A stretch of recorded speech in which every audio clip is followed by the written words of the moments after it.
धर्म की रक्षा के लिए भगवान विष्णु ने कई अवतार लिए हैं, लेकिन उनके 10 अवतार हैं जिन्हें सबसे प्रमुख माना जाता है। आज हम आपको भगवान विष्णु के इन्हीं 10 अवतारों के बारे में बताने वाले हैं कि आखिर भगवान विष्णु ने ये अवतार क्यों लिए और इन अवतारों का नाम क्या है। इसी के साथ इन सारे अवतारों को लेकर एक वैज्ञानिक कारण भी बहुत ही ज्यादा मशहूर है और इसके बारे में भी हम आपको बताएंगे, तो इसीलिए बने रहिए वीडियो के अंत तक। नंबर 1, मत्स्य अवतार। पुराणों के अनुसार भगवान विष्णु ने सृष्टि को प्रलय से बचाने के लिए मत्स्य अवतार लिया। कहानी के हिसाब से कृत युग में राजा सत्यव्रत हुआ करते थे।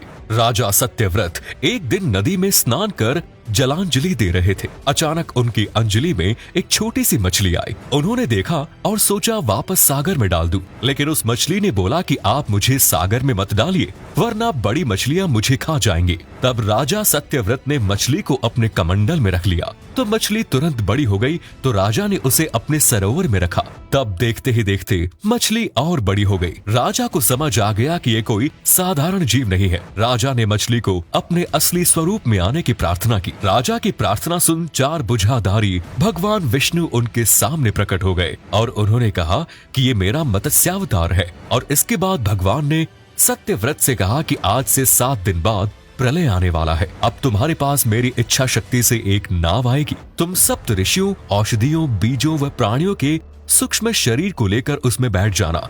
और राजा ने बिल्कुल ऐसा ही किया। सफर के दौरान भगवान विष्णु ने राजा सत्यव्रत को तत्व ज्ञान का उपदेश दिया और ये जो सारे उपदेश मत्स्य पुराण नाम से प्रसिद्ध है, जिसे आप आज भी पढ़ सकते हैं। नंबर 2, कूर्म अवतार। धर्म ग्रंथों के अनुसार भगवान विष्णु ने कछुए का अवतार लेकर समुद्र मंथन में सहायता की थी। एक बार महर्षि दुर्वासा ने देवताओं के राजा इंद्र को श्राप देकर श्रीहीन कर दिया। इंद्र जब भगवान विष्णु के पास गए तो उन्होंने समुद्र मंथन करने के लिए कहा। तब इंद्र भगवान विष्णु के कहे अनुसार दैत्यों व देवताओं के साथ मिलकर समुद्र मंथन करने के लिए तैयार हो गए। समुद्र मंथन करने के लिए मंदराचल पर्वत को मथानी एवं नागराज वासुकी को नेति बनाया गया। देवता और दैत्यों ने मंदराचल को जमीन से उखाड़कर समुद्र में डालकर नागराज वासुकी को नेति बनाया, पर मंदराचल के नीचे कोई आधार नहीं होने के कारण वो समुद्र में डूबने लगा। ये देखकर भगवान विष्णु विशाल कूर्म यानी कछुए का रूप धारण कर समुद्र में मंदराचल के आधार बन गए। भगवान कूर्म की विशाल पीठ पर मंदराचल तेजी से घूमने लगा और इस प्रकार समुद्र मंथन हुआ। नंबर 3, वराह अवतार। भगवान विष्णु ने वराह अवतार के नाम से 3 अवतार लिए। आदि वराह, नील वराह और श्वेत वराह। पुरातन समय में दैत्य हिरण्याक्ष ने जब पृथ्वी को ले जाकर समुद्र में छिपा दिया, तब ब्रह्मा की नाक से भगवान विष्णु वराह रूप में प्रकट हुए। भगवान विष्णु के इस रूप को देखकर सभी देवताओं व ऋषि मुनियों ने उनकी स्तुति की। सबके आग्रह पर भगवान वराह ने पृथ्वी को ढूंढना प्रारंभ किया। अपनी थूतनी की सहायता से उन्होंने पृथ्वी का पता लगा लिया और समुद्र के अंदर जाकर अपने दांतों पर रखकर वे पृथ्वी को बाहर ले आए। जब हिरण्याक्ष दैत्य ने ये देखा तो उसने भगवान विष्णु के वराह रूप को युद्ध के लिए ललकारा। दोनों में भीषण युद्ध हुआ। अंत में भगवान वराह ने हिरण्याक्ष का वध कर दिया। इसके बाद भगवान वराह ने अपने खुरों से जल को स्तंभित कर उस पर पृथ्वी को स्थापित कर दिया। नंबर 4, भगवान नृसिंह। भगवान विष्णु ने नृसिंह अवतार लेकर दैत्यों के राजा हिरण्यकश्यप का वध किया। दैत्यों का राजा हिरण्यकश्यप स्वयं को भगवान से भी अधिक बलवान मानता था। उसे मनुष्य, देवता, पक्षी, पशु न दिन में न रात में न धरती पर न आकाश में न अस्त्र से न शस्त्र से मरने का वरदान प्राप्त था। उसके राज में जो भी भगवान विष्णु की पूजा करता था उसको दंड दिया जाता था। उसके पुत्र का नाम प्रहलाद था। प्रहलाद बचपन से ही भगवान विष्णु का परम भक्त था। ये बात जब हिरण्यकश्यप को पता चली तो वो बहुत क्रोधित हुआ और प्रहलाद को समझाने का प्रयास करने लगा। लेकिन फिर भी जब प्रहलाद नहीं माना तो हिरण्यकश्यप ने उसे मृत्यु दंड दे दिया।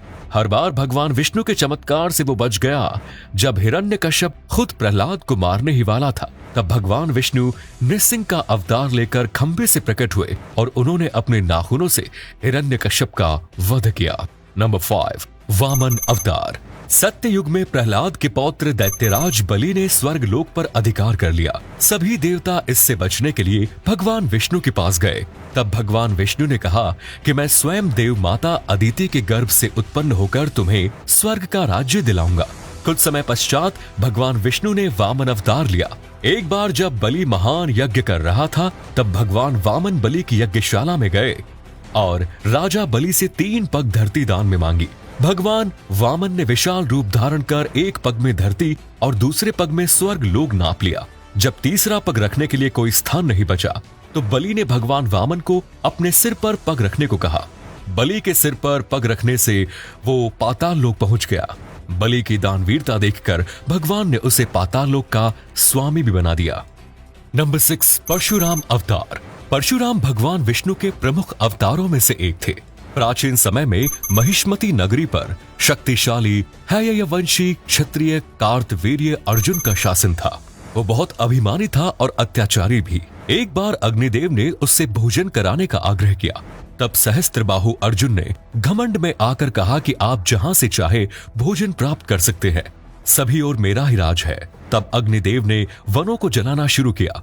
एक वन में ऋषि आपव तपस्या कर रहे थे। अग्नि ने उनके आश्रम को भी जला डाला। इससे क्रोधित होकर ऋषि ने सहस्त्रबाहु को श्राप दिया कि भगवान विष्णु परशुराम के रूप में जन्म लेंगे और न सिर्फ सहस्त्रबाहु का नहीं बल्कि समस्त क्षत्रियों का सर्वनाश करेंगे। इस प्रकार भगवान विष्णु ने भार्गव कुल में महर्षि जमदग्नि के 5वें पुत्र के रूप में जन्म लिया। ये जन्म से तो ब्राह्मण थे, लेकिन कर्म से क्षत्रिय, और इन्होंने एक से ज्यादा बार क्षत्रियों का पूरी तरीके से नाश किया। नंबर 7, श्री राम अवतार। त्रेता युग में राक्षस राज रावण का बहुत आतंक था। उससे देवता भी डरते थे। उसके वध के लिए भगवान विष्णु ने राजा दशरथ के यहाँ माता कौशल्या के गर्भ से पुत्र रूप में जन्म लिया। इस अवतार में भगवान विष्णु ने अनेक राक्षसों का वध किया और मर्यादा का पालन करते हुए अपना जीवन यापन किया। पिता के कहने पर वनवास गए। वनवास भोगते समय राक्षस राज रावण उनकी पत्नी सीता का हरण कर ले गया। सीता की खोज में भगवान लंका पहुंचे। वहां भगवान श्री राम और रावण का घोर युद्ध हुआ, जिसमें रावण मारा गया। इस प्रकार भगवान विष्णु ने राम अवतार लेकर देवताओं को भय मुक्त किया। नंबर 8, श्री कृष्ण अवतार। द्वापर युग में भगवान विष्णु ने श्री कृष्ण का अवतार लेकर अधर्मियों का नाश किया। भगवान श्री कृष्ण का जन्म कारागार में हुआ। इनके पिता का नाम वसुदेव और माता का नाम देवकी था। भगवान श्री कृष्ण ने इस अवतार में अनेक चमत्कार किए और दुष्टों का सर्वनाश किया। कंस का भी वध श्री कृष्ण ने ही किया। महाभारत के युद्ध में अर्जुन के सारथी बने और दुनिया को गीता का ज्ञान दिया। धर्मराज युधिष्ठिर को राजा बनाकर धर्म की स्थापना की। भगवान विष्णु का ये अवतार सभी अवतारों में सबसे श्रेष्ठ माना जाता है। नंबर 9, बुद्ध अवतार। भगवान विष्णु के 9वें अवतार बुद्ध को माना गया। इनको गौतम बुद्ध या महात्मा बुद्ध भी कहा जाता है। ये बौद्ध धर्म के संस्थापक माने जाते हैं। बौद्ध धर्म संसार के 4 बड़े धर्मों में से एक है। इनके पिता का नाम राजा शुद्धोधन था। इनका जन्म क्षत्रिय कुल के शाक्य वंश में हुआ। इनका नाम सिद्धार्थ रखा गया। गौतम बुद्ध अपनी शादी के बाद बच्चे राहुल और अपनी पत्नी यशोधरा को छोड़कर गृहस्थ जीवन का त्याग कर संसार का मोह माया और दुखों से मुक्ति दिलाने के मार्ग पर निकल पड़े। नंबर 10, कल्कि अवतार। कल्कि अवतार भगवान विष्णु का 10वां और आखिरी अवतार माना जाता है। कल्कि पुराण के अनुसार ही श्री हरि का कल्कि अवतार कलयुग के अंत में होगा। अब इन सारे अवतारों से जुड़ा है एक साइंटिफिक डिस्कवरी जो इन अवतारों को विज्ञान से जोड़ता है। जैसे कि विज्ञान के हिसाब से ह्यूमन एवोल्यूशन पानी से हुआ है। पहले हम पानी के छोटे जीव थे, जैसे कि मछली, फिर पानी से बाहर आना सीखे और धीरे धीरे इंसान में परिवर्तित हुए, बिल्कुल जिस क्रम में विष्णु जी के अवतार आए।